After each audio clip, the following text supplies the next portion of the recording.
On va maintenant passer à l'UE1 du DCG, à l'introduction au droit. Ok. Donc on change tout à fait de thème et a priori de public, à moins que vous passiez les deux. Alors, même chose, on va aborder la méthodologie, des conseils pour l'examen, les thèmes qui a priori reviendraient plus souvent que les autres, les thèmes récurrents, et ensuite je répondrai aux questions qu'éventuellement vous pourrez me poser. Ok.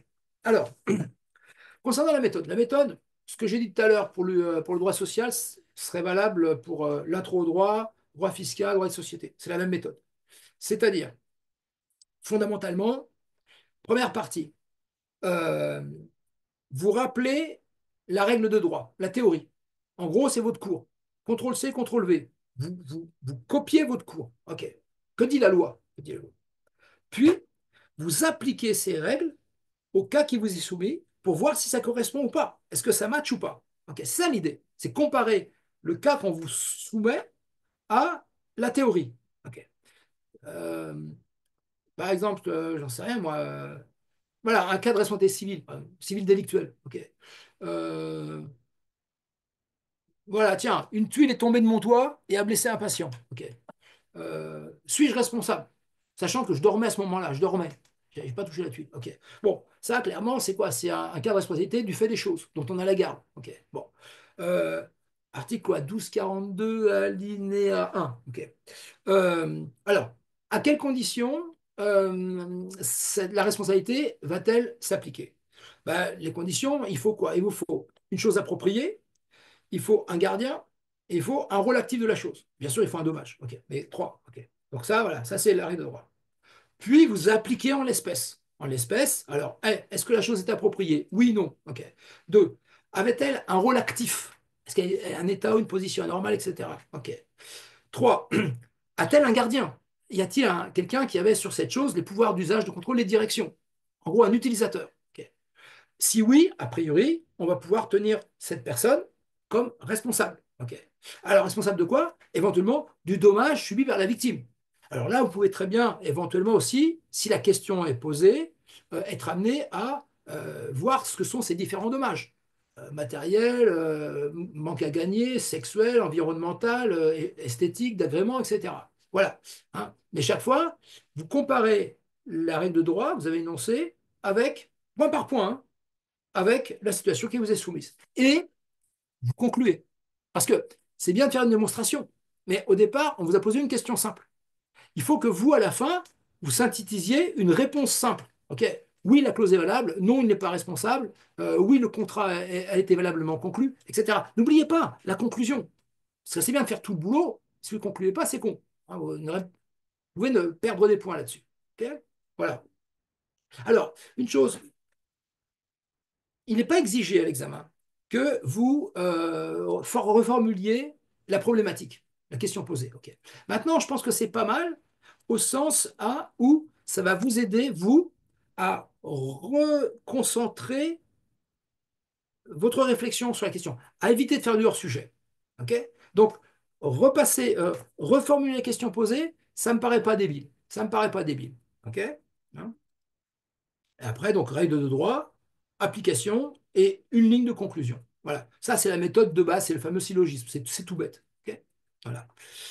Euh, alors, la méthode, donc, elle est la même pour toutes les UE de droit. Ce serait simple. Ok. Maintenant, quid des conseils que je pourrais vous donner? Ah, alors, les conseils. Alors, les conseils, déjà, premier conseil, c'est vous devez posséder parfaitement votre cours. C'est-à-dire connaître par cœur tous les mots-clés du programme. OK. Tous les mots-clés. C'est ceux qui sont écrits en gras dans les manuels ou dans les supports de cours. OK. Puisque, j'expliquais tout à l'heure à vos camarades, euh, au niveau de l'État, on a dû trouver une méthode uniforme de notation des élèves qui préparent les UE du DCG et des SCG. En clair, le jour d'examen, il faut que les centaines ou les milliers de correcteurs notent d'une même façon les dizaines de milliers d'élèves. OK. Il faut que la note soit la même. Donc, trouver une technique identique de notation. Et la moins mauvaise qu'on ait trouvée, la moins mauvaise, c'est les mots-clés. C'est-à-dire que quand vous êtes correcteur, vous avez un corrigé type qu'on vous remet, avec en gras les mots-clés. Et dans la marge, le nombre de points. Donc en gros, quand vous corrigez, c'est à peu près faire des additions, hein. Vous voyez les mots-clés, vous mettez les points. Il n'y a pas les mots-clés, vous ne mettez pas les points. Pas de mots-clés, pas de points. Pas de main, pas de chocolat. OK. Voilà. Donc impérativement, s'il y a un truc que vous devez absolument mémoriser, c'est les mots-clés. Et par exemple, quand vous terminez vos révisions, un truc qui n'est pas con, à la limite, hein, c'est par chapitre, simplement de faire la liste des mots-clés. Ça, c'est le concentré ultime, quoi, je veux dire, hein, voilà. Mais voilà, la liste des mots-clés par chapitre. OK. Donc, respectez la méthode. Alors, comment vous allez faire? Quand vous avez le sujet, vous commencez bien sûr par lire l'intégralité du sujet sans rater des pages, hein. Moi, j'ai vu ça arriver, ça. Des élèves qui n'avaient pas vu certains documents. Là tu es sûr que ça part mal. OK. Alors, vous lisez l'intégralité du sujet attentivement. Dans l'énoncé, vous allez repérer toutes les informations nécessaires qui vont vous servir à la réponse. Par exemple, je ne sais pas moi, le statut de l'intéressé, l'effectif de l'entreprise, qu'est-ce qui a causé le dommage, quelles sont les obligations contractuelles, à quoi s'est engagée telle personne, afin de pouvoir caractériser le contrat, etc. OK. Donc, repérez tous ces éléments. Ensuite, vous lisez bien sûr les pièces jointes, parce que dans les pièces jointes, vous avez des éléments de réponse à la question posée.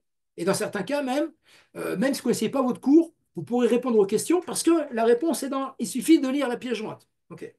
Donc vous lisez toutes les pièces jointes, vous lisez tout l'énoncé. OK. Puis, vous commencez par répondre bien sûr au cas qui vous inspire. Alors, vous n'êtes pas obligé de commencer par le cas numéro 1, le cas numéro 2, etc. Vous commencez dans l'ordre que vous voulez. Alors, par contre, vous numérotez bien sûr le cas, hein. Vous numérotez le cas. Et vous numérotez les questions, hein. Faites bien gaffe, hein. OK. Donc, alors, vous commencez toujours par les cas qui vous inspirent, les trucs que vous savez. OK. Les machins sur lesquels vous galérez un peu, vous les gardez pour la fin. Pensez à bien gérer le temps. Bien gérer le temps, c'est-à-dire que si vous voulez faire un brouillon, sachez que c'est autant de temps n'est pas utilisé pour la réflexion et la rédaction finale. Ok, donc, vous pouvez choisir ou pas de faire un brouillon, mais pensez toujours à la gestion du temps, jeunes gens. Ok. Alors, si je reste sur la lecture du sujet, un truc qui est fondamental, c'est de lire plusieurs fois la question qui est posée pour bien comprendre ce qu'on veut vous faire dire. Sachez que dans une question, il y a toujours un seul mot-clé autour duquel tourne la question. Un seul. Quand vous avez identifié ce mot, alors vous savez autour de quoi va tourner la réponse. OK, hein. Quelles sont les conditions de mise en œuvre, hein, etc. Voilà. Euh, euh, Ça peut être quoi? Quel tribunal est compétent pour connaître de ce litige? La compétence. Voilà. Donc, lisez très bien la question parce qu'il n'y a rien de pire que lire trop rapidement une question et répondre à côté, faire hors sujet, alors que vous connaissiez votre cours. OK. Donc, prenez tout le temps nécessaire à la lecture des questions. C'est fondamental. OK. Comme ça, vous évitez le hors sujet. Rappelez-vous que dans une question, il peut y avoir plusieurs questions. À quelles conditions machin? Avec quelles conséquences? Ben, il y a deux questions. Il y a les conditions et les conséquences. OK. Hein, donc, votre réponse devra comporter deux parties, par exemple. OK. Euh, quoi d'autre? Alors, bien sûr, vous, à l'examen, déjà, alors, un conseil, avant l'examen, discutez pas avec les gens. Parce que les mecs vont raconter de la merde. Ils vont dire, ah ouais, putain, il y a un tuyau, machin. Non, non, genre, c'est des cracks. Vous écoutez de la musique si vous voulez, mais isolez-vous, concentrez-vous, n'écoutez pas les conneries qu'on vous raconte. Ou en tout cas, parlez d'autres choses. OK. Euh, quand vous êtes dans la salle, quand vous rédigez, si tout d'un coup vous séchez sur un truc, vous commencez un petit peu à paniquer, etc. Alors déjà, regardez pas ceux qui grattent, les autres. Parce qu'il se trouve, ils écrivent des conneries. Donc, occupez-vous de vos oignons. Regardez pas les autres. OK. Concentrez-vous. Euh, comment dire? Alors, une chose, avoir du stress en examen, c'est normal. C'est normal. En plus, ça stimule. Ok, ça vous rend un peu plus efficace. Mais il ne faut pas paniquer. Parce que la panique, comme on dit dans Dune, hein, la panique tue l'esprit, hein. Ok, si vous paniquez, vous perdez tous vos moyens. Faut surtout. Et alors, pourquoi il ne faut pas paniquer? Parce que c'est qu'un examen, les gars. Et votre vie n'est pas en jeu. Vous n'allez pas perdre une main, hein. C'est qu'un examen. Bon, c'est mieux de le réussir parce que vous avez quand même passé un an à le préparer, vous avez perdu du temps, vous avez investi de l'argent. Ok, mais c'est qu'un examen, les mecs. Ok, donc, vous n'avez pas un cancer, hein. Vous l'êtes avisé, hein. Et regardez pas ce que font les autres. Ok. Faites de votre mieux. Faites de votre mieux. Ok, hein, c'est ce que je me disais quand j'étais étudiant, parce que des fois, bon, je n'avais pas super bossé. Euh, et puis, pour me donner bonne conscience, je me disais, allez, je vais faire de mon mieux pour pas foirer, quoi. Histoire d'enlever la pression. C'est une façon de faire. C'est une façon de faire. Ceci étant, quand vous êtes bien préparé, c'est là que ça se passera le mieux. On est bien d'accord, hein. Ok. Alors, j'ai une question. Je commençais par lesquels est plus facile pour moi? Mauvaise note, appréciation, très pénible, désorganisé. Ah, mais ça, euh, c'est pas parce que tu as commencé par les cas qui t'inspiraient que ça a foiré. Ça a foiré parce que soit tes réponses n'étaient pas justes, soit tes réponses n'étaient pas argumentées correctement, soit tu as répondu à côté, soit tu n'as pas utilisé les mots-clés. Donc, il y a mille raisons pour lesquelles tu as eu peut-être pas une bonne note. C'est pas parce que tu as commencé par un truc qui t'inspirait. Parce qu'en plus, dis-toi que si tu avais commencé par les trucs sur lesquels tu galérais, tu aurais une note encore plus mauvaise. C'est QFD, je veux dire, c'est logique. Ouais. Non, non, non, ça n'a pas de lien. Ça n'a pas de lien. Non, non, je continue à penser, commencer par les cas avec lesquels vous êtes le plus à l'aise, que vous connaissez. Un, vous allez sécuriser des points. Deux, ça vous met en confiance. OK. Et vous gardez les trucs chiants pour la fin. Parce que il n'y a rien de plus débile que de s'exciter sur un machin, de perdre du temps à ses nerfs, perdre du temps, alors qu'il y a d'autres choses pour y faire. OK. C'est pour ça qu'il faut lire tout le sujet dans son intégralité avant de commencer à répondre au cas. OK. Quand vous avez tout lu, vous commencez par répondre aux questions, aux cas qui vous inspirent. Hein. Et ceux qui galèrent, vous les gardez pour la fin. Voilà, c'est logique, c'est logique. Dans ce même ordre d'idée, jamais de réponse blanche, jamais de copie blanche. Une copie blanche, c'est ça. C'est la certitude d'avoir une mur, d'avoir un zéro. Ça, c'est facile. Tu as un zéro, tu mets une copie blanche. Ça marche à tous les coups. OK. Donc, si il y avait une question qui ne vous inspire pas, tentez le coup, tentez le coup, il n'y a pas de point négatif. Donc, essayez de réfléchir à ce qui pourrait constituer une réponse plausible, vous tentez le coup. Si jamais il y a des trucs de bon dedans, ça vous fera quelques points. Si c'est de la merde, c'est pas grave, ça fait zéro. Ok. Mais vous avez tout à gagner à répondre. Et vous avez tout à perdre à ne pas répondre. Il faut être complètement débile pour ne pas répondre, honnêtement. Ok. Parce que là, cassez-vous, sortez de la salle, lui, hein, c'est suicidaire. Hein. Non, il faut tenter le coup, les mecs. Ok. Il n'y a pas de point négatif, rappelez-vous. Il n'y a pas de point négatif. Donc, tentez.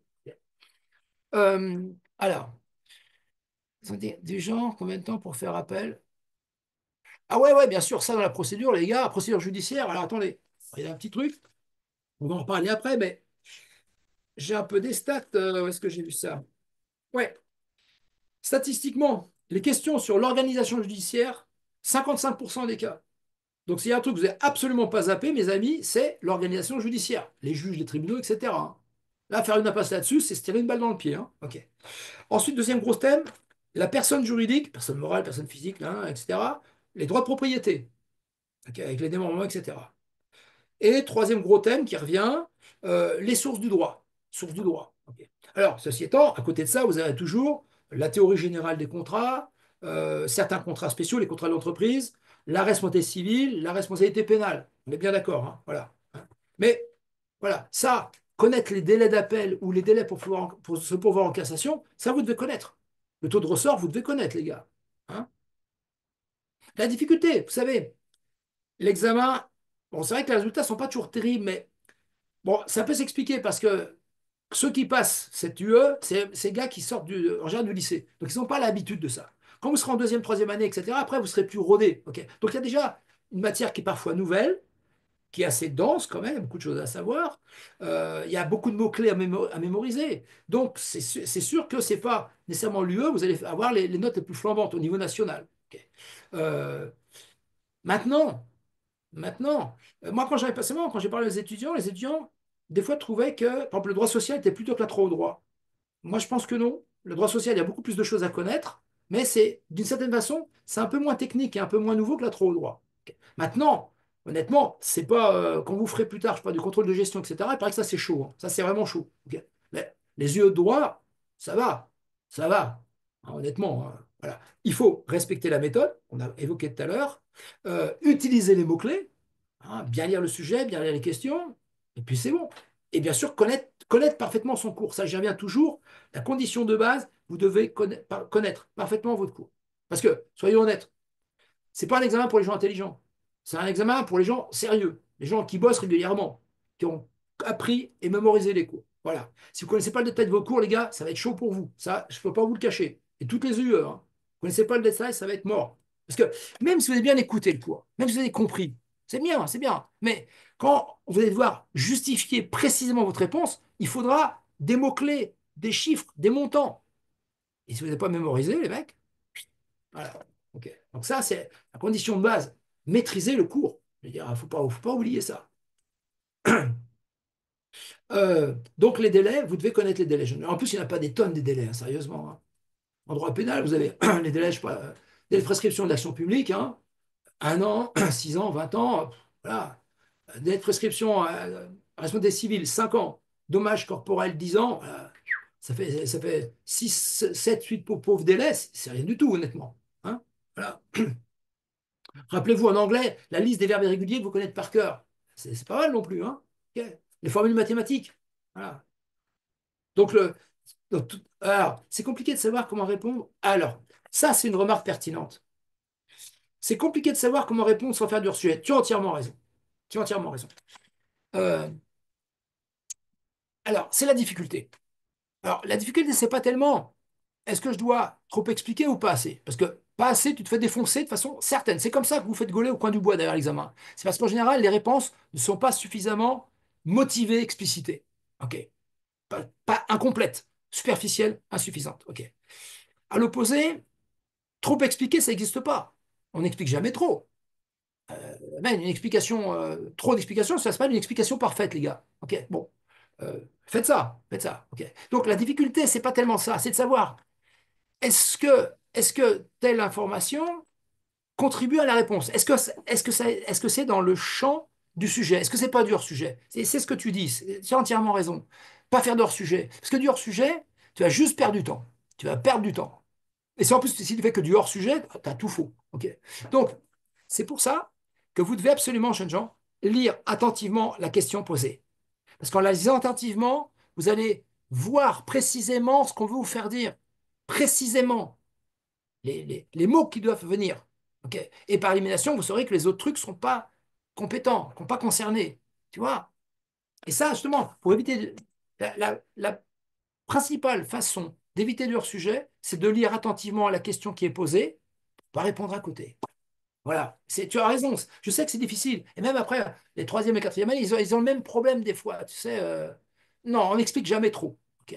Par contre, si tu n'expliques pas assez, tu vas te faire allumer. Voilà. Donc, dans le doute, étoffer une réponse. Mais étoffer une réponse ne veut pas dire parler de choses qui n'ont pas de lien avec.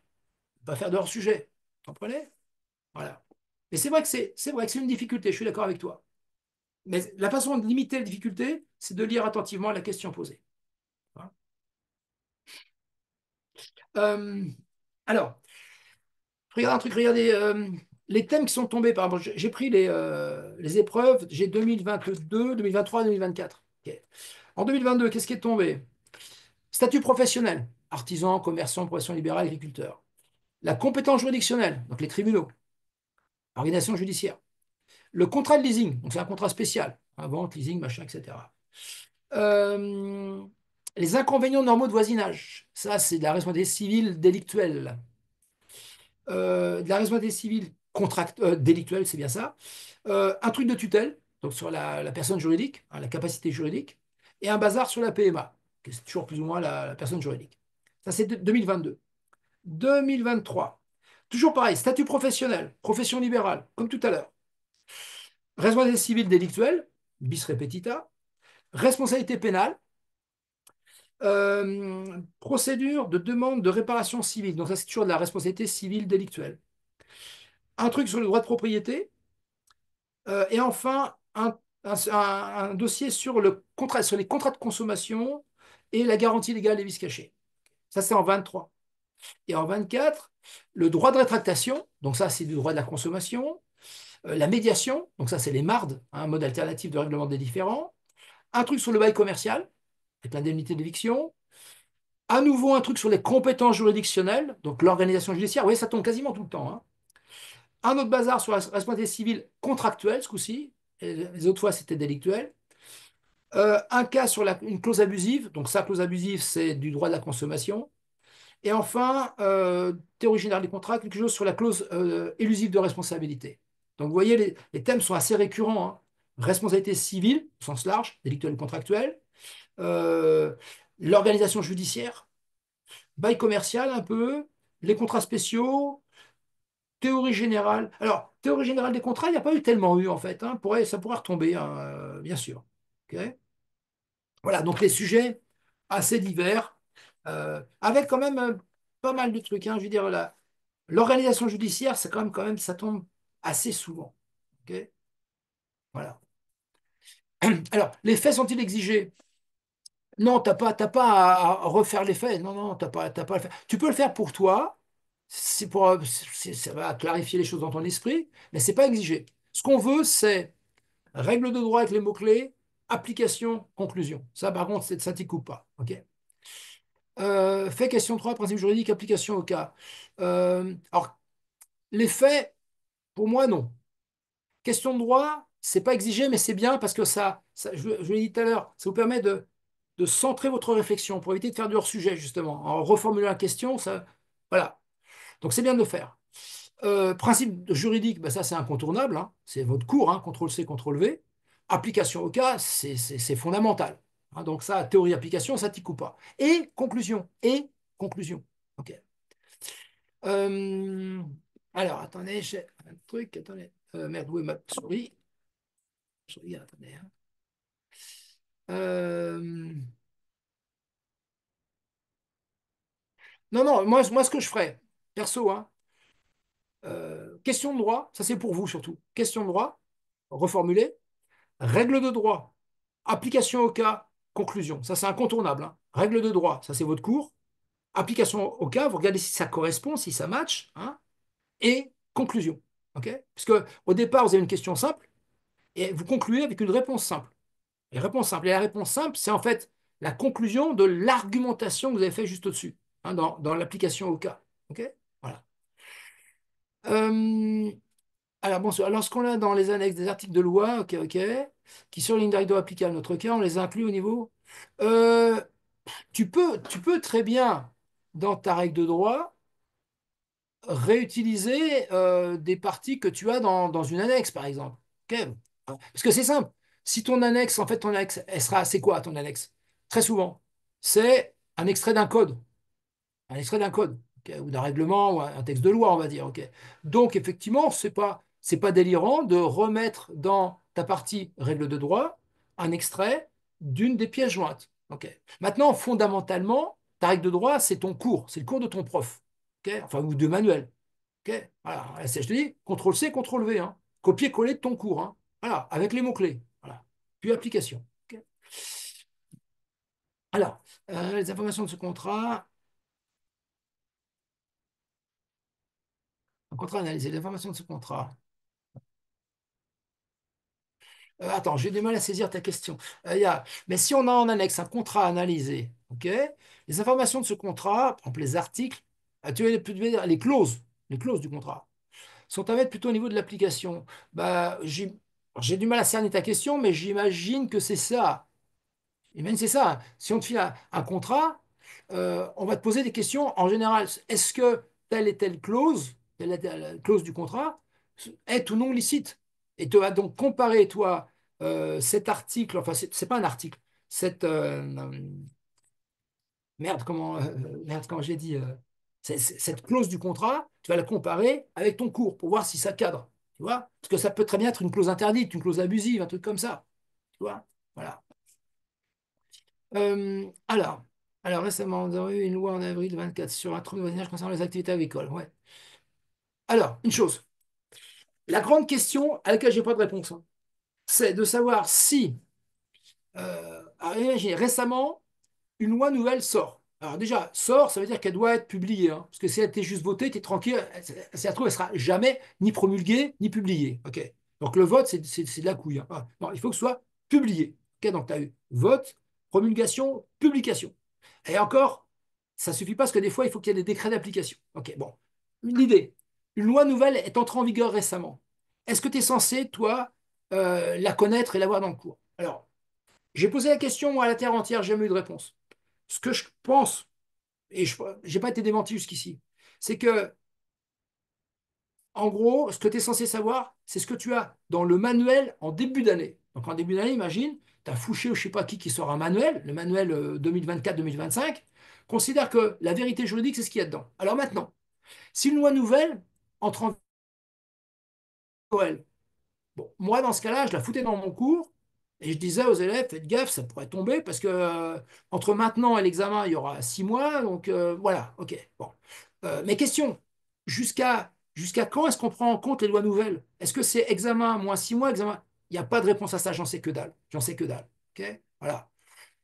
Maintenant, je vais dire un truc, si une loi est sortie en avril, on ne va pas te la sortir à l'examen. Rappelez-vous, les sujets sont rédigés quand en gros? Vers Noël, si je ne me trompe pas. Vers Noël.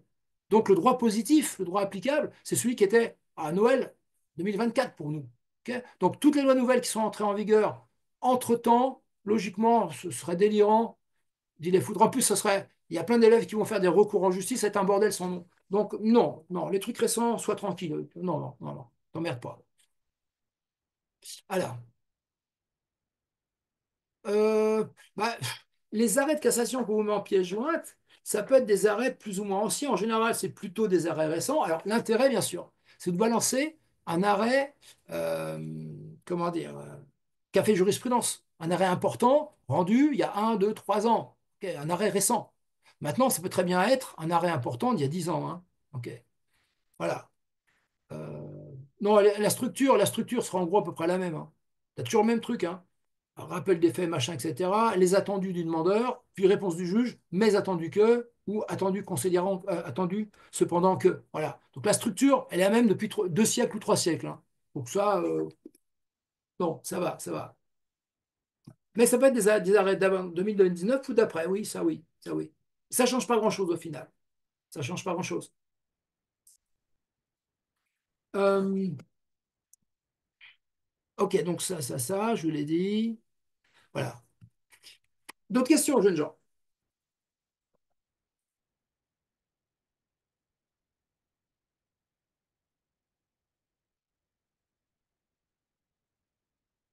Ça va.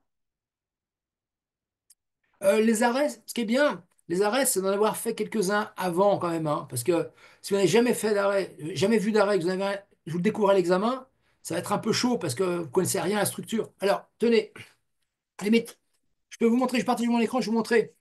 C'est un arrêt en droit social, mais ça change que dalle, la structure est strictement la même. Regardez, je vais vous montrer. Un exemple, hein. Euh, voilà, regardez ça. Voilà. Un exemple. Cour de cassation, chambre sociale. Donc, a priori, tiens, une chose. Si vous avez un arrêt comme ça, chambre sociale, question. Quel est le tribunal qui a été saisi au premier degré? Quel est le tribunal? Ah, c'est facile, hein? Droit social, à la base, tu as un seul, tu as les prud'hommes, hein. Ah si, prud'homme? Non, non, tu as les prud'hommes, hein, parce que si c'était le tribunal judiciaire, ce serait chambre civile. Ok. Donc, social, tu es certain que c'est prud'homme. Ok. Donc, ici, regardez, rappel des faits. Qu'est-ce qui s'est passé? Qui est demandeur, défendeur? Qu'est-ce qui s'est passé? Qu'est-ce qui a été jugé précédemment en l'espèce? OK. Bon, ensuite, tu apprends quoi? Ici, que la société Costimex, qu'a pris l'employeur, fait grief à l'arrêt de l'avoir condamné. Donc, reproche à l'arrêt de l'avoir condamné. C'est-à-dire que le gars, comme on est en cassation, a priori, c'est un arrêt d'appel qui a été rendu. Effectivement, arrêt, donc un arrêt d'appel. OK. Arrêt d'appel où l'employeur a perdu. C'est pour ça qu'il a formé le pouvoir en cassation. Ok. Donc là, il est demandeur en cassation. Donc le salarié est défendeur en cassation. Ok. Tout ce qui suit là, ça, c'est ce qu'on appelle les moyens de droit. C'est les arguments invoqués par le demandeur. Ça peut être vrai ou ça peut être des conneries. Ok. Souvent, ici, il y a marqué que, mais souvent c'est attendu que, attendu que, attendu que. Ok. Ça peut être vrai, ça peut être du pipeau. Et arrive le moment où le juge prend la parole. Et ce moment commence toujours, très important, par, regardez bien, mais attendu que ou attendu cependant que. Mais attendu que ou attendu cependant que. Et là, tout ce qui suit, c'est juste. Ça, c'est vrai. Ça, c'est vrai. OK. Ça, c'est la réponse du juge. OK. Et ça, c'est l'explication. Là, il explique la décision qu'il va prendre. Et enfin, ça, c'est son argumentaire du juge. Et enfin, il conclut en disant par ces motifs, donc pour la raison que je viens d'expliquer, je décide de rejeter le pourvoi, casser, infirmer, confirmer, etc. OK. Donc, dans un arrêt, ce qui est, ce qui est sûr d'être vrai juridiquement, c'est tout ce qui suit, mais attendu que ou attendu cependant que. Ce qui précède, les arguments du demandeur, ça peut être vrai ou ça peut être des conneries. OK. Et tous les arrêts sont structurés comme ça, depuis 3 siècles ou plus. Ça va. Ici, même jeu, hein, regardez, même truc l'arrêt attaqué, les faits, tac, tac, l'employeur, le grief, machin, tac, ça c'est argument du demandeur, réponse du juge, mais attendu que. Et là, le juge fait sa démonstration. Et il conclut, par ces raisons, je rejette le pourvoi. Pour ces motifs, je rejette le pourvoi. OK? Alors que vous ayez un arrêt en droit commercial, droit fiscal, droit civil, ce que tu veux, c'est toujours structuré pareil. Ça va? Alors, application au cas, c'est pareil que la conclusion. Non, non, non, c'est pas pareil. Donc, tu commences par, idéalement, c'est pas exigé, mais c'est bien. Tu refais la problématique. En fait, tu reformules la question. OK, juste pour toi, pour bien cibler ta réflexion. Puis, là, c'est impératif. Règle de droit. Tu balances ton cours. Tu balances ton cours. OK? Contrôle C, contrôle V. Tu balances ton cours. OK. Puis, tu l'appliques. C'est-à-dire que tu vas comparer ce que dit la loi, parce que ton cours, c'est la loi, c'est la théorie. Et tu vas regarder si, dans le cas qui t'est soumis, les faits, la situation correspondent à ce que la loi dit. Est-ce que ça match? Est-ce que ça respecte la loi ou pas? OK. Hein. Donc, tu vas comparer la théorie avec le cas qui t'est soumis. Donc, tu vas appliquer les règles théoriques, tu vas appliquer la loi au cas qui t'est soumis pour voir si oui ou non la loi est respectée. OK. Et tu conclus en disant, ta démonstration, en fait, elle est dans l'application de la loi. Théorie, application. OK. Là, tu as fait toute ta démonstration. Ok, tu as dit les raisons pour lesquelles tu penses que ou pas, et tu conclus. Tu as conclu, c'est donc, par exemple, le contrat n'a pas été valablement conclu. Donc, le licenciement est illicite. Donc, machin est coupable de vol. Donc, il y a eu contrefaçon de droit d'auteur. Tu vois, voilà. C'est ça la conclusion. Tu vois. La conclusion, c'est la fin d'une histoire. Et conclure, c'est ce qui ferme. Conclure, c'est fermer. C'est la dernière chose où tu dis de façon très simple, tu résumes de façon très simple ce que tu as expliqué en détail avant. Voilà, c'est ça l'idée. Tu vois? Voilà. OK. Ça va? Tiens, bah, un truc tout con, vous avez refilé un contrat. Question, le contrat a-t-il été ou non valablement formé? Règle de droit. Alors, le contrat est formé si, alors, une offre a rencontré une acceptation alors, un, les parties étaient juridiquement capables, elles ont exprimé un consentement sain et le contrat a un contenu licite et certain. Tu balances chaque fois, tu expliques, OK. Puis, tu checkes. Alors, tu vérifies. En l'espèce, est-ce que chacune des parties était juridiquement capable? Majeur, pas de tutelle, pas de curatelle, etc. Ensuite, est-ce que chacune exprimait un consentement sain? Est-ce qu'il y a eu un dol? Oui, non. Une erreur? Oui, non. Une violence? Oui, non. OK. Ensuite, le contenu. Est-ce que la cause du contrat existait, était licite? Oui, non. Est-ce que l'objet du contrat existait ou était licite? OK. Bon. Tu regardes si tout va bien, tu ne vois pas bien. Si tout va bien, tu conclus en disant oui, toutes les conditions sont remplies, le contrat est valablement conclu. Ou bien non, non, le contrat n'est pas valable parce que, un, l'une des parties n'était pas juridiquement capable, et deux, il y a eu un dol. Tu vois? Voilà. Alors, non, alors, ok, ça c'est ta réponse à Tilan 7. Alors, doit-on connaître les numéros d'articles par cœur? Non, non, non, non, non. Toi, tu dois savoir ce que dit l'article. Ce que dit l'article. Tu n'as pas à connaître le numéro. Maintenant, je vais te dire un truc. Je pense, moi, quand même qu'il y a quand même des best-of. Hein. Il y a des best-of. Hein, tu vois? Euh, 1240, 1101. euh, c'est pas mal de connaître ces numéros-là. Un truc tout con. Dans un arrêt, si tu as un cas de responsabilité civile délictuelle, ok.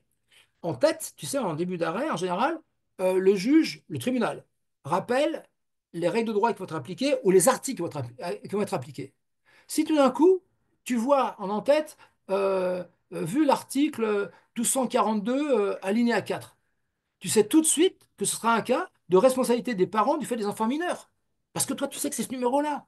Tu vois? Voilà. Voilà. Donc, mais non, vous n'êtes pas censé, mais la réponse est, vous n'êtes pas censé connaître le numéro d'article. Non, non. La règle, oui, le numéro, non. OK. Mais il y a des best-of qu'il est bon quand même de connaître, je pense. Mais c'est pas une obligation. Alors, pensez-vous que la responsabilité contractuelle, extra-contractuelle et pénale a de fortes chances de tomber? J'en sais rien, mon gars, je suis pas devin. Ben, si tu veux, la responsabilité civile, donc contractuelle ou délictuelle, extra-contractuelle, ça tombe, c'est un gros truc, hein. Ça tombe de temps en temps. Pénal, apparemment, un peu moins quand même. Le pénal, un peu moins. Donc, des fortes chances, je sais pas. C'est comme si tu demandes s'il va pleuvoir dans un mois, j'en sais que dalle.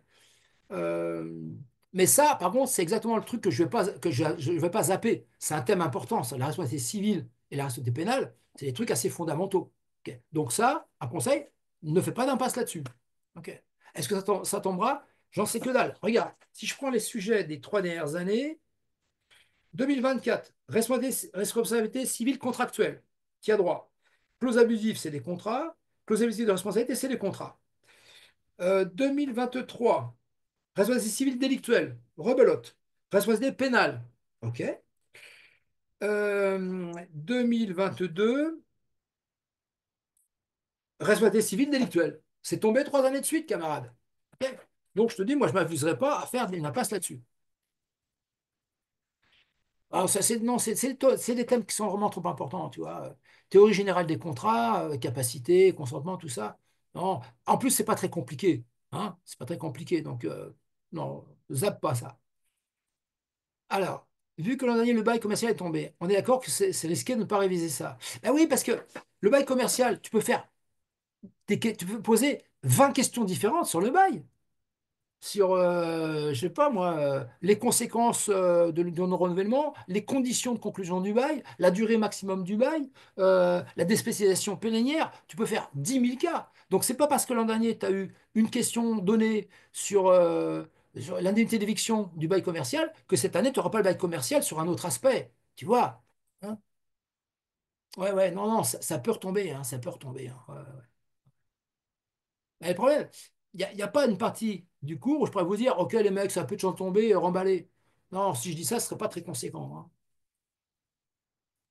Alors, que signifie rejette le pourvoi? Eh ben, dis donc, tu te poses la question à juste. T'avais un an quand même pour poser la question, camarade. Alors, rejeter le pourvoi. Alors, pourvoi, ça veut dire quoi? Ça veut dire que tu as eu un premier jugement au premier degré. Éventuellement, c'est pas automatique, tu as eu un appel.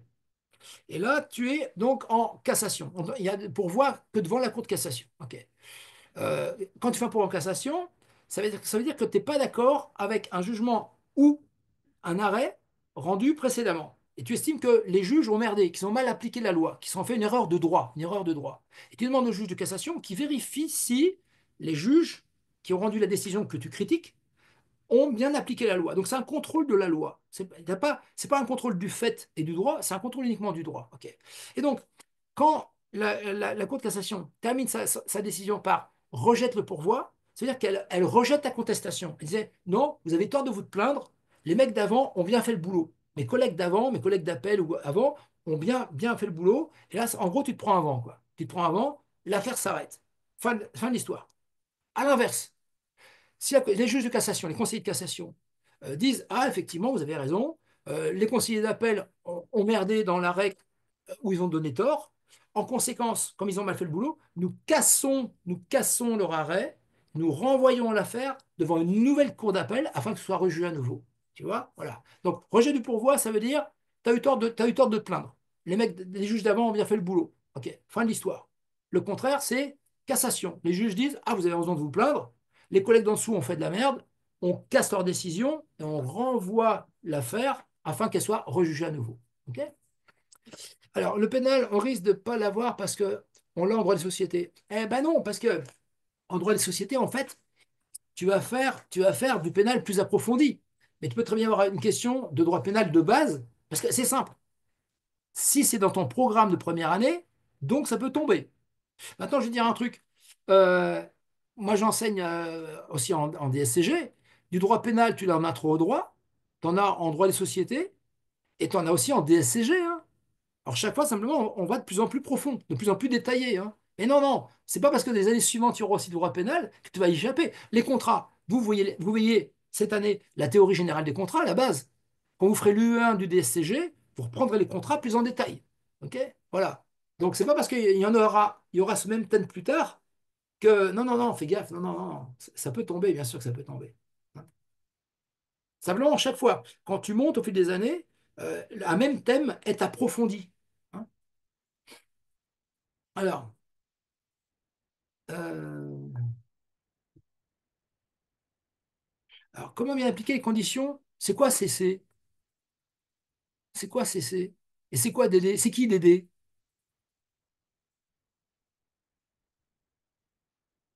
Ah, attends. Là, il y a des annexes qui sont souvent jurisprudence sans faire de la recopie. DD, c'est quoi? C'est de droit? C'est quoi DD? Je sais pas ce que c'est DD.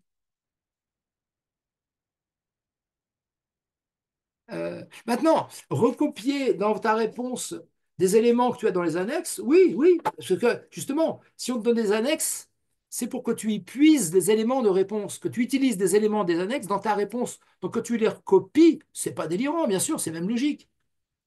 Ah, règle de droit. Euh, alors, règle de droit.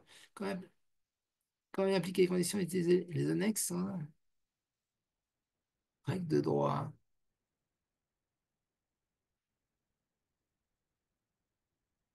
J'ai du mal à saisir la question.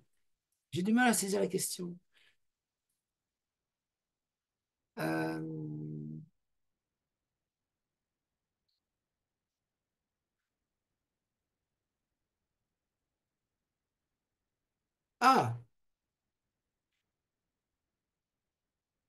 Ah, les conditions de la règle de droit. Bah, les conditions, il n'y en a pas toujours. Je veux dire, dans certains cas, une règle de droit va s'appliquer si certaines conditions sont remplies. Bon, dans ce cas-là, c'est simple. Il suffit de voir si, dans le cas qui vous est soumis ou dans les annexes qu'on vous donne, ça peut être un contrat, n'importe quoi, ces conditions sont ou non remplies. Voilà. Mais les annexes qu'on vous donne, c'est pour que vous les utilisiez. Elles sont utiles. Il y a à prendre dans ces annexes des informations qui sont indispensables à la réponse. Oui. Et donc, ça veut dire que vous pouvez tout à fait les citer, hein, faire une sorte de petit copier-coller, bien sûr. Bien sûr. Ouais. D'autres questions? Ça va?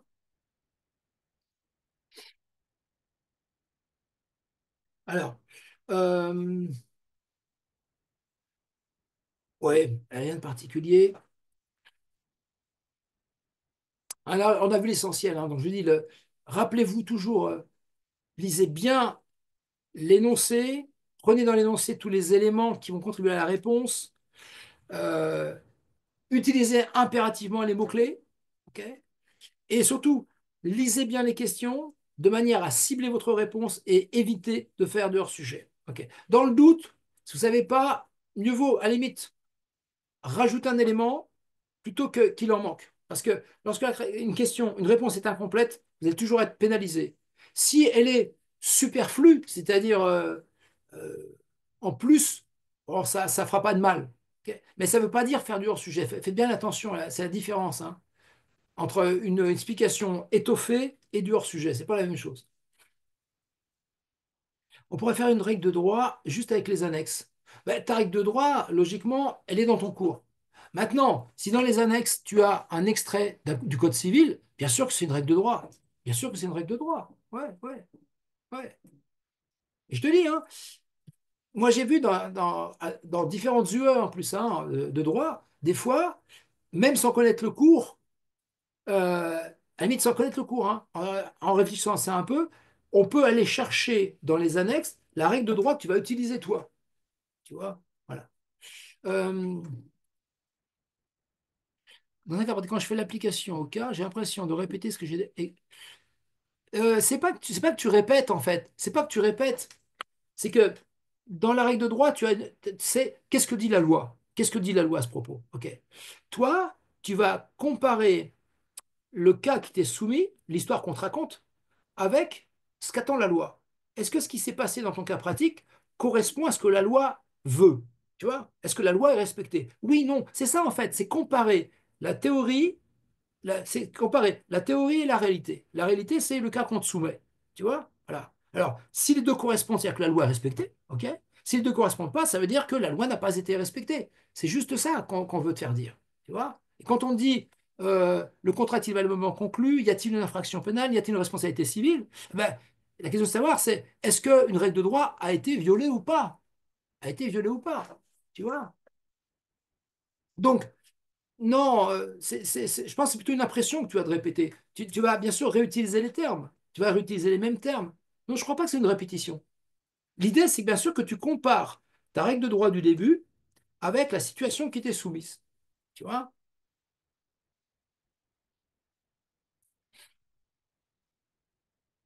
D'autres questions, jeunes gens?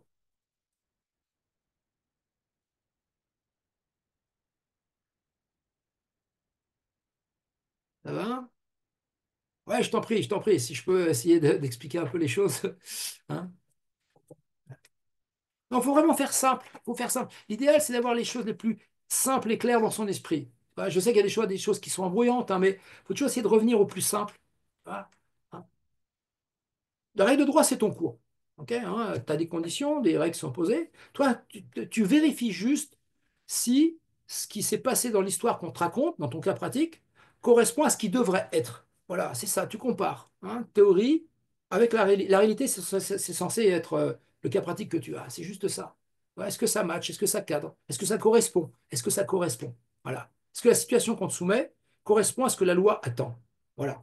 Tu vois, c'est ça, c'est l'alpha et l'oméga du truc, en fait. Alors,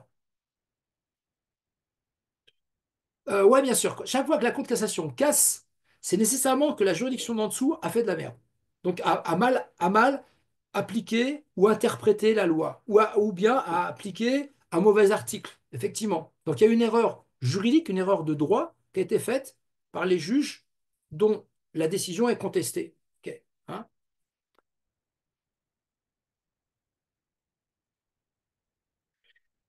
Les clauses particulières. À quelle clause particulière tu fais référence? Parce que ça dépend du contrat.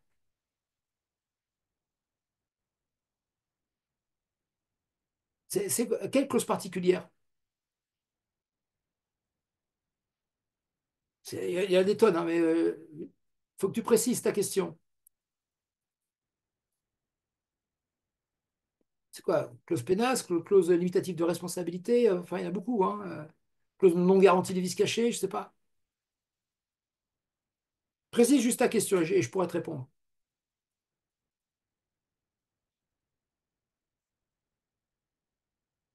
Ah,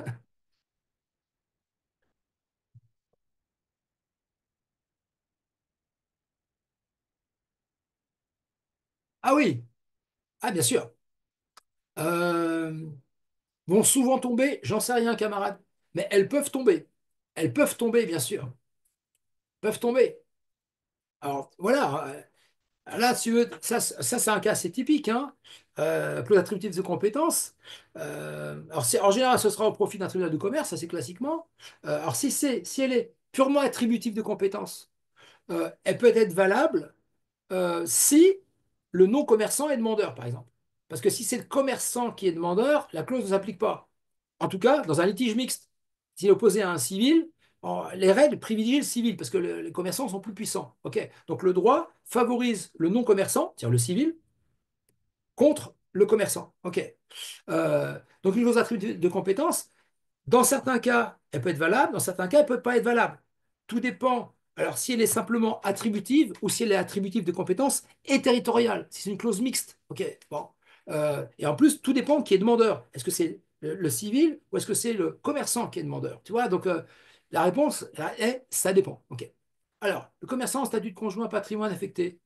Ouais, ça peut tomber, ça, bien sûr, hein. Le commerçant, bien sûr. Commerçant, artisan, profession libérale, agriculteur. Ouais, ça tu peux avoir. Et regarde, ces dernières années, statut professionnel, en gros, hein, c'est tombé en 2022 et c'est tombé en 2023.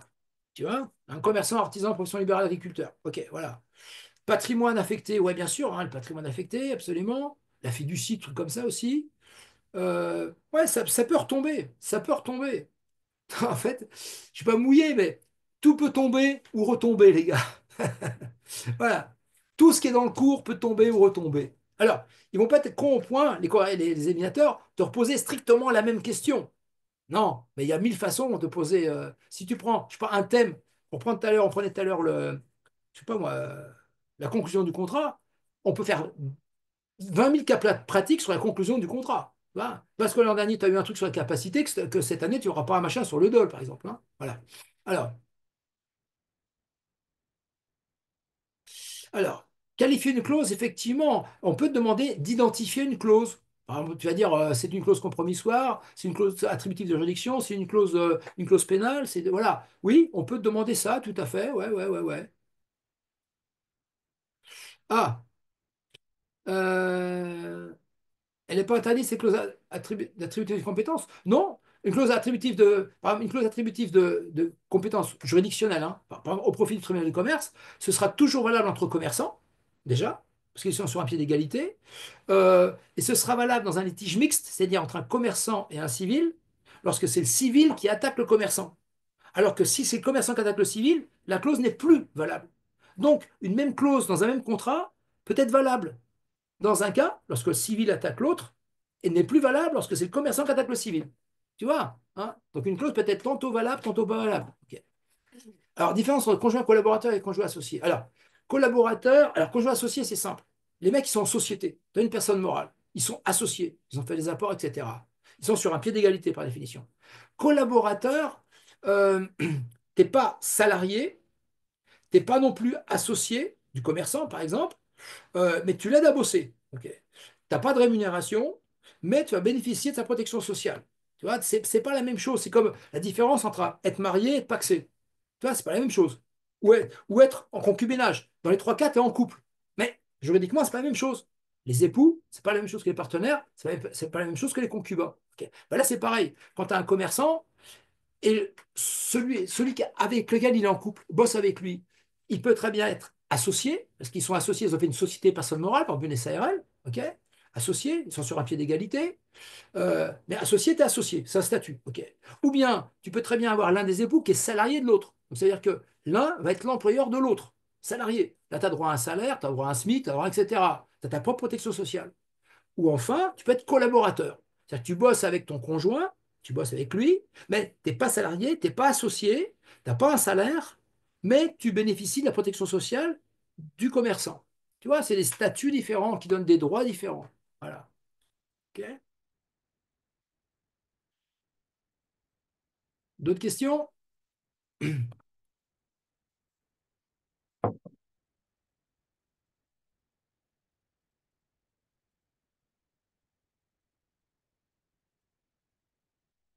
Bah, tu sais, au fil des années, les annales évoluent quand même. Si tu prends des annales de 2010, tu verras, ça ne ressemble pas aux annales de 2024. OK. Donc, si tu as fait les annales des 5 dernières années, c'est parfait. Les annales des 5 dernières années, là, tu peux vraiment te rendre compte du type de questions qui vont te poser, du niveau de difficulté et des thèmes qui vont tomber. Ça, c'est très bien pour se préparer. Hein, vous faites les annales des 5 dernières années, c'est parfait, les mecs. C'est pas nécessaire de remonter plus loin. Tu peux, bien sûr, hein, mais les 5 dernières années, c'est très, très bien. Ok. Mais c'est une très bonne façon de s'entraîner, hein. Les annales, parce que c'est exactement ce genre de truc qui tombera à l'examen, tu vois, dans la forme, dans la présentation, dans la longueur du sujet, tu vois. Une clause qui interdit la dépéciation totale. Non, parce qu'à mon avis, la dépéciation totale, plénière, hein, plénière en fait, c'est le meilleur terme, hein. À mon avis, c'est une règle d'ordre public, c'est-à-dire une règle impérative à laquelle je pense qu'il est interdit de déroger. Donc, je n'ai pas la réponse, mais à mon avis, je pense que ce serait une clause illicite. Alors, je rappelle, quand une clause est foireuse, dites pas que c'est une clause abusive. Une clause abusive, c'est un type très particulier de clause foireuse. Quand une clause est foireuse, vous dites elle est nulle et non écrite. Une clause nulle et non écrite. Ça, c'est bien. OK. Abusive, c'est spécial. Abusive, la vraie définition, c'est abusive, hein, c'est la clause qui crée un déséquilibre significatif entre les droits et obligations des parties. Vous voyez, c'est vachement spécial, hein. OK. Donc, nulle et non écrite. Donc pour moi, ce type de clause-là serait pas licite parce que je te dis, c'est un droit, je pense que c'est un droit d'ordre public, tu vois. Euh, alors, alors, euh, le RNE et RCS. Alors, le RNE, c'est Registre national des entreprises, ça répertorie tous les types d'activités, alors que le RCS, ça ne répertorie que les commerçants, que les commerçants. Registre du commerce et des sociétés. Donc que des commerçants, personnes physiques ou personnes morales. Ok. Enfin, encore que une société civile sera aussi RCS. Ok. Mais c'est société et commerçants. Ok. Un artisan, il sera au répertoire des métiers. Un profession libérale, il sera à l'URSSAF ou je ne sais pas où. Ok. La compétence matérielle lors d'un acte mixte. Alors, euh, compétence matérielle. Donc matériel, c'est attribution. Un acte mixte, ben, ça dépend parce que acte mixte, c'est donc un acte qui va opposer un civil, enfin un commerçant à un non-commerçant, c'est-à-dire à un civil. En matière compétence d'attribution, on est d'accord, hein, parce que tu as aussi le régime de la preuve qui pourrait se poser, hein. Ben, c'est simple. Si le commerçant attaque le civil, il est obligé d'aller saisir une juridiction civile, donc le tribunal judiciaire. À l'inverse, si le civil attaque le commerçant, il a en principe le choix entre tribunal de commerce ou tribunal judiciaire. Mais si le contrat, acte juridique, c'est donc acte, c'est un contrat, hein. Si le contrat contient une clause attributive de juridiction au profit du tribunal de commerce, dans ce cas-là, le civil demandeur doit aller dans le tribunal de commerce. OK. Par contre, si la clause est mixte, c'est-à-dire attributive de compétences et territoriales, par exemple, elle dit, en cas de litige, le tribunal du commerce de Paris sera compétent. OK. Si c'était juste le tribunal du commerce de Paris, à la limite, elle aurait obligé le civil à saisir cette juridiction. Mais dès que tu mets une dimension territoriale, ça nique tout. Et moi, j'explique toujours, dans les litiges mixtes, les clauses mixtes, c'est-à-dire attributives et territoriales, sont nulles. Donc en clair, dans un contrat entre un commerçant et un non-commerçant et un civil, la clause qui dit en cas de litige, le tribunal de commerce de Paris sera compétent, cette clause sera jamais valable. OK? Voilà. Ah, si je résume, si je résume. Hein. D'autres questions?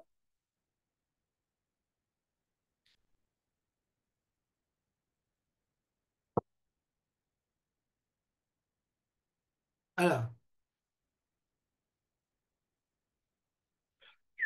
dans quel genre de cas faudrait conseiller conjoint, collaborateur ou associé?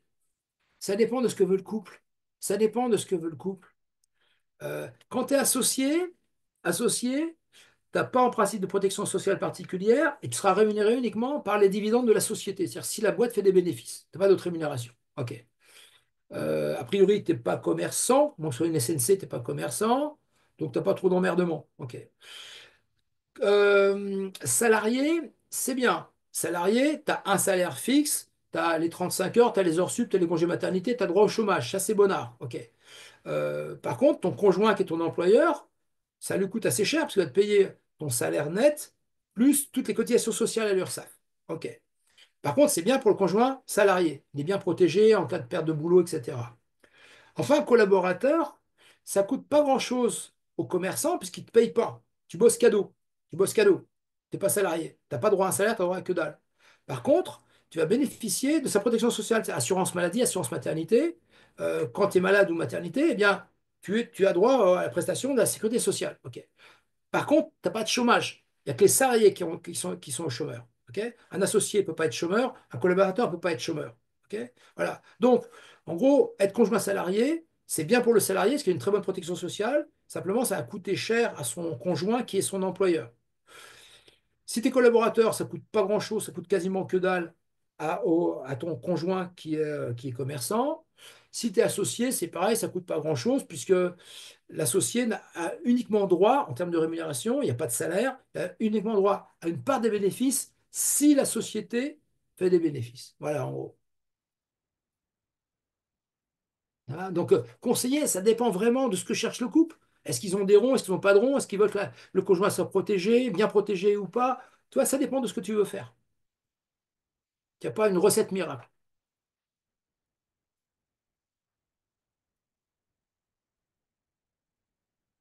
D'autres questions?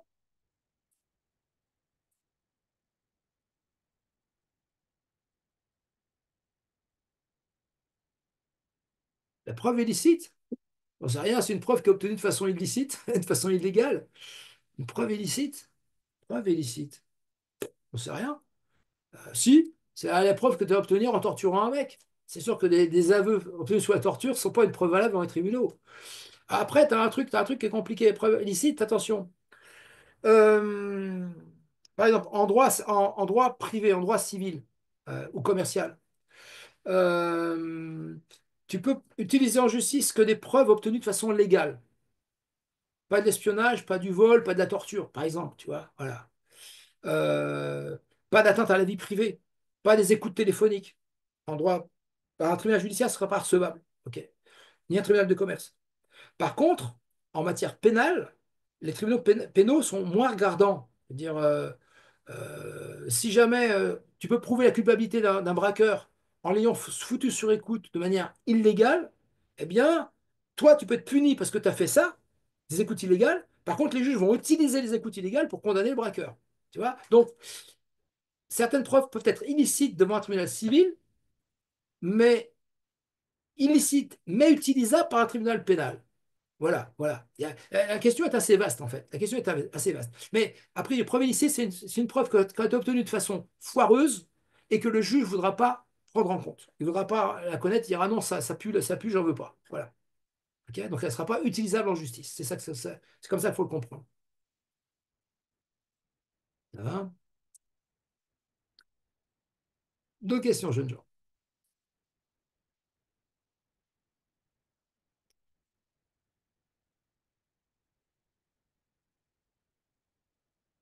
Donc, quand on traite, on fait un alinéa et on commence par la règle de droit sans faire de fait. Non, les faits, tu laisses filer. Les faits, tu n'es pas censé rappeler les faits. Tu n'es pas censé rappeler les faits. Non, l'important, c'est pour toi, tu reformules la problématique, tu reformules la question. C'est pas obligatoire, mais toi, ça va t'aider. C'est bien de le faire.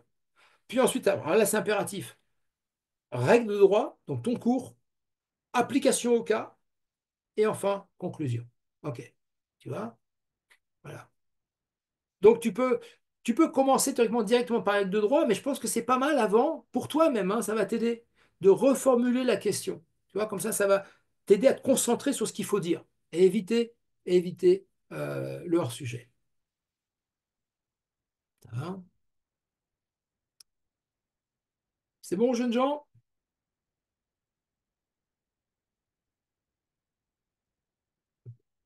Alors, si vous n'avez plus de questions, donc, je vous souhaite bon courage. Donc, soyez concentrés, soyez idéalement être concentré et détendu, c'est l'idéal. Détendu, ok. Le petit coup de stress, c'est normal, c'est bien, ça aide. Ok. Hein. Et donc, pas de réponse blanche, vous répondez à toutes les questions. Pas de questions sans réponse. Hein. Vous donnez des réponses à tout. Vous commencez par ce qui vous inspire, vous utilisez bien les mots-clés. Voilà. Et vous lisez, avant ça, vous lisez attentivement la question qui est posée pour ne pas répondre à côté. Voilà. Ça va? Ok. Allez, soyez bons. C'est le dernier rush. Bientôt, vous aurez l'esprit libre. Hein. Voilà, jeunes gens. Ciao. À bientôt peut-être. Portez-vous bien. Portez-vous bien, jeunes gens.